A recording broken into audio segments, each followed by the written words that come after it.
Good Evening Business. Actu, experts, débat et interview des grands acteurs de l'économie.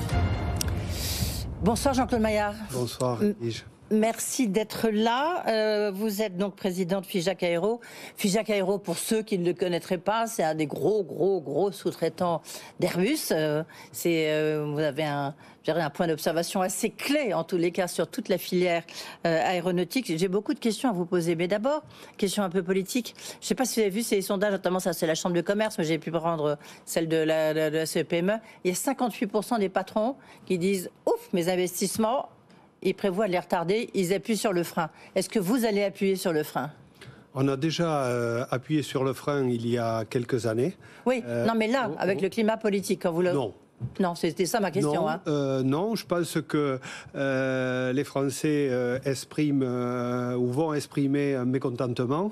Quand on n'est pas content, on a en démocratie deux manières d'exprimer son mécontentement. On manifeste, mais c'est toujours compliqué de manifester. La méthode la plus simple, c'est de déposer dans l'urne un bulletin de vote qui va vers un extrême, peu importe lequel, celui de la droite ou celui de la gauche. On suppute à peu près quel sera le résultat des élections, mais une fois qu'un nouveau gouvernement sera en place, il faudra que les entreprises françaises soient compétitives pour qu'on garde le boulot chez nous, et je ne doute pas que la raison l'emporte et que le nouveau gouvernement aidera les entreprises françaises à bien se porter, parce que c'est clé. Alors ça tombe bien parce que la dernière fois qu'on s'est vu, Jean-Claude Maillard, c'était juste à la sortie du Covid, et les temps avaient été très durs pour la filière aéronautique. Oui. Et notamment pour vous. Or là, vous publiez vos résultats 2023-2024, vous avez un exercice décalé. Certes, vous êtes toujours en perte, mais quand même, vous-même, vous avez qualifié votre exercice de excellent exercice 2023-2024. Ça veut dire que les perspectives sont sereines ? Oui, alors le Covid nous a certainement fait beaucoup plus de mal que le nouveau gouvernement fera dans quelques jours. Non, je me satisfais des résultats parce que pour la troisième année consécutive, on fait mieux que les prévisions qu'on annonce au marché. Ce n'était pas une bonne habitude que nous avions par le passé. Donc très content d'avoir tenu nos objectifs et dans certains cas d'avoir fait un petit peu mieux. On a fait mieux en termes de chiffre d'affaires, on a fait mieux en termes de génération de free cash flow, ce qui est important pour rembourser notre dette. J'ai écouté l'émission juste avant de passer et j'ai vu que finalement notre dette à Figeac Aéro, elle était plutôt pas mal. Hein. Elle est mieux que la dette française. On a 70% de notre chiffre d'affaires en dette. C'est mieux que la France qui a plus de 120%. Donc non, ça va, plutôt content. Les restructurations, ça y est, elles sont derrière vous ? Pardon, les restructurations. Les restructurations sont complètement derrière nous. On a embauché sur l'exercice passé 750 salariés au travers le monde. 40% de ces créations d'emplois, c'était en France. Le reste, c'était à l'étranger. En mars 2025, on aura retrouvé notre chiffre d'affaires de mars 2020. Donc les 5 ans de Covid seront plus qu'un mauvais souvenir. Un très mauvais souvenir pour vous, oui, Jean-Claude Maillard. Très mauvais. Très mauvais. Vous êtes posé des tas de questions sur l'avenir de Figeac Aéro, on s'en souvient.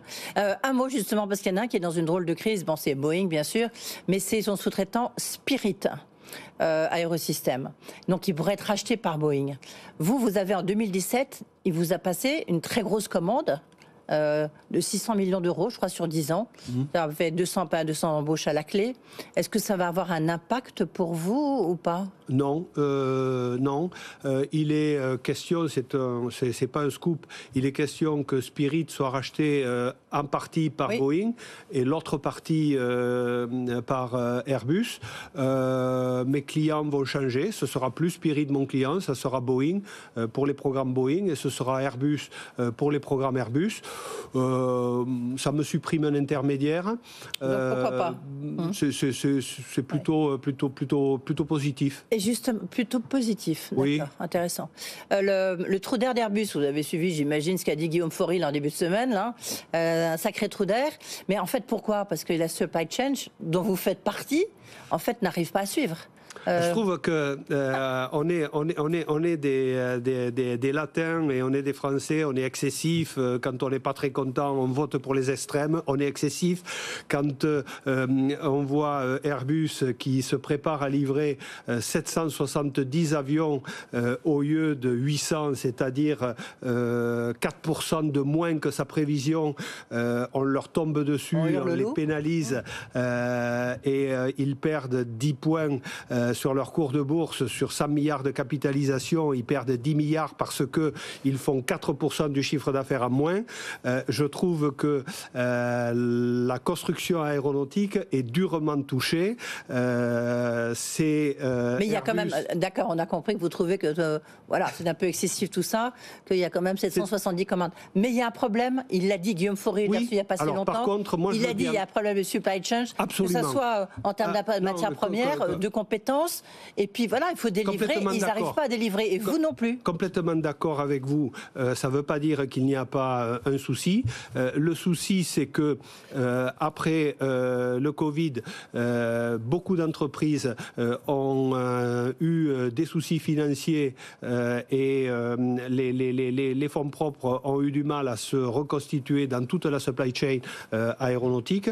Ça a été fait à Figeac Aero, mais ça n'a pas été fait partout. On a malheureusement dû se séparer de pas mal de personnel pendant la crise et on a un peu trop cru que ce serait facile de récupérer ce personnel quand les choses iraient mieux, mais ce personnel, et c'est bien naturel, il a fait autre chose et on n'arrive pas à retrouver le personnel qu'on a lâché pendant la crise, et donc la supply chain a du mal à livrer ce que les donneurs d'ordre attendent. Alors heureusement, Figeac Aero livre ce qu'on doit livrer, mais c'est une course pour laquelle on avance à la vitesse du plus lent et pas à la vitesse du plus rapide. D'accord. Et en termes d'approvisionnement, vous n'avez pas de soucis, vous?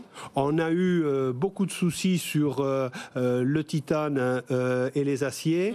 Le titane, c'est quasiment en train de se normaliser. L'aluminium, il n'y a jamais eu de problème. Quant aux aciers, c'est encore pénible, c'est encore compliqué. Ouais.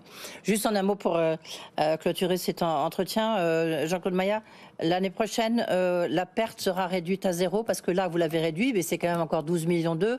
Il faut dire que vous êtes pénalisé par une charge financière importante, surtout avec l'augmentation des taux d'intérêt. C'est ça. 2024-2025, vous prévoyez... On devrait être à l'équilibre. Oui. Oui. Et la dette financière ? Elle va continuer à baisser. Elle va continuer à baisser grâce aux free cash flow qui sont l'exercice précédent qui ont été records. 24 millions de free cash flow, j'ai jamais fait ça depuis 35 ans. Donc c'est bien. Et ces free cash vont nous aider à réduire la dette. Donc ça y est, optimiste, on peut dire que Figeac Aero est sortie de la grosse ornière dans laquelle elle s'était un peu embourbée. Et si on clôture sur le sujet de la dette, qui était le sujet de l'émission précédente, j'espère que la France pourra baisser sa dette. Oui. Mais on élit certainement des courtisans qui ont envie d'être agréables, et je ne suis pas sûr qu'on puisse à la fois courtiser les Français pour avoir leur voix et baisser la dette du pays. C'est la politique, ça. Mais voilà, c'est pour ça que je ne suis pas capable d'en faire et que je n'en ferai jamais. Merci beaucoup Jean-Claude Maillat d'avoir été avec nous.